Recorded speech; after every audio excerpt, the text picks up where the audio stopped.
Hello people, this is Sonali, the Melodramatic Bookworm. If you've been here before, welcome back, and if you're new to my channel, welcome to the Melodramatic Bookworm family.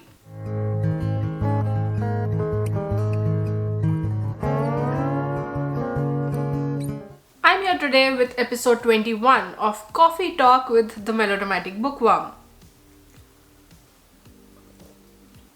For those of you who don't know, Coffee Talks are fun, chatty videos in which I talk about the books that I'm currently reading and anything that's on my mind at that particular point in time. This has been going on since 2020, if I'm not mistaken. In today's video, I'll be taking you through the books that I'm currently reading, which are 2 in number at the moment. And then this is a topic that has been on my mind for a while now, and it started up this small spark in my head about why we celebrate Pride Month and why we make it a point to read books by queer authors during Pride Month. You know those things that you sometimes say that surprise even you?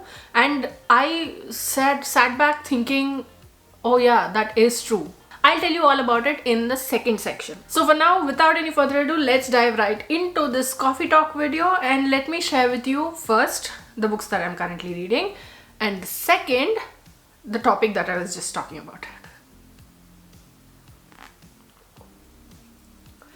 Okay, so the books that I'm currently reading, as I mentioned before, I'm reading 2 books at the moment. One is a brick, which is Age of Vice. Wait, I don't know if you can see. This is better, right?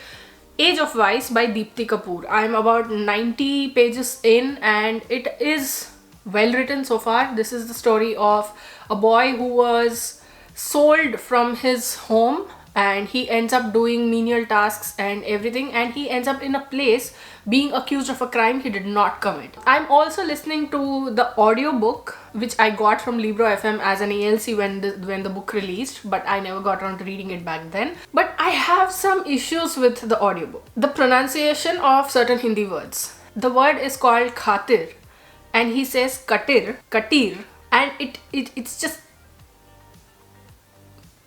annoying me to no end because he pronounces croissant really well. He pronounces it the correct way. I'm sure I'm not pronouncing it right, but he pronounces that word pretty well, but he can't pronounce khatir, which is pretty straightforward. And every time something like this has happened multiple times in this however many minutes of the audiobook, and every time he does this, it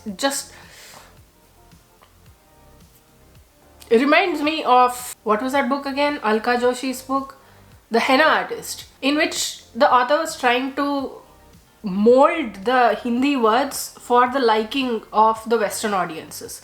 That was a book itself. This is the audiobook narrator. This book I don't have an issue with. It's the audiobook narrator I have an issue with here.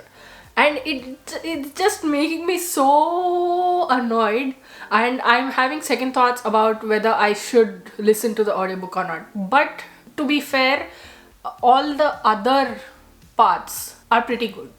Like, he's doing a good job with the audiobook as a whole, but these little words, and it just... you know what I mean? So yeah, this is one of the books that I am currently reading. This is a library book which I have to return. I don't know when. I forgot. I completely blanked out about that. Anyway, so that was the first book. The second book is The Charm Offensive, and this is the story of a reality TV show in which it's sort of like The Bachelor, in which a Prince Charming dates like 20 women, and by the end of the whole season, he ends up getting a fiance, which is basically what The Bachelor is. So I've started it. It's like I'm 15 pages in and it's good so far. Dave works on the set of this reality show. He has been working for the past 6 years or something, and he is now forced to work alongside his ex, who ended the relationship, their 6-year relationship, 3 months ago, and now they have to face off on the set. And Charles Winshaw is somewhat of a child prodigy, and he is very anxious to be doing the whole thing. He is doing this as a last bid so that he can get back to work. So now these two are brought together, and the place where I ended, where I stopped reading today, it was like just chaotic. So I can imagine what's going to happen, but I also cannot imagine what's going to happen because I want the book to surprise me. The writing is good. It's very fluid, very nice. It's sort of a breezy thing. You don't have to pay too much attention to what you're reading at the moment. Am I able to explain correctly? I'm not sure, but that's what it is. So those were the two books that I am currently reading, and now on to the topic that I wanted to talk about, and that is, why do we read queer books in Pride Month? Why do we make it a point to read queer books during Pride Month? And my point was, for months like this, for example, Black History Month or AAPI Month or Pride Month, or for Indian independence we are reading books related to the partition or Indian history or things like that during August. These are just examples. But why do we make it a point to read these books in that month when we need to make it a point to read them throughout the year? Because you shouldn't restrict these books just to those particular months. It might end up looking performative. I know it's often not.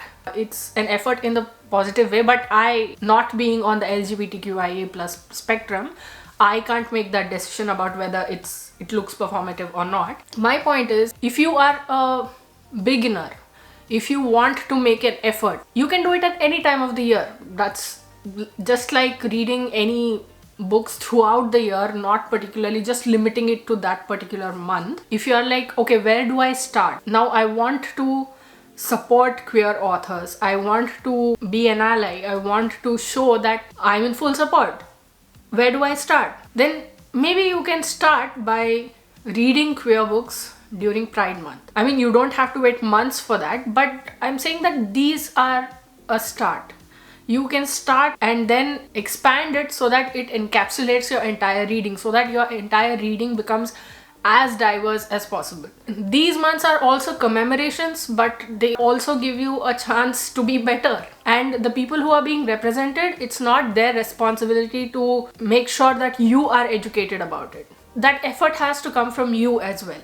So my point is, if you're asking why all this celebration, what is the whole point, then the point is that it matters. It is representation. It spreads awareness. Just because people are different from each other doesn't mean those differences are wrong. Conforming to one particular ideal or one particular way of being is something that humans have made. It is the human problem. So it is also up to the humans to correct that, to see for ourselves that love is love. Spread awareness. So if you want to start doing this, then this is a great time for it, because this is the time that you are becoming aware. Read queer books, but slowly, gradually expand it towards your whole reading, towards your entire reading. That makes sense though, doesn't it? So that was me in a chatty, rambly kind of video talking about the books that I am currently reading and Pride Month, the importance of Pride Month.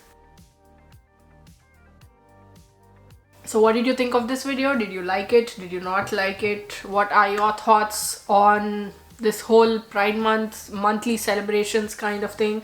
And what are the books that you are currently reading? Let me know in the comments below. I'd love to hear from you. If you like this video, please like it and share it to spread the word. And if you like my content and would like to see more from me, don't forget to hit subscribe and click on the bell icon beside the subscribe button to get notified as and when I post new videos. Thanks for watching. I'll see you in the next video. Until next time, keep reading, keep watching, and add melodrama to your life.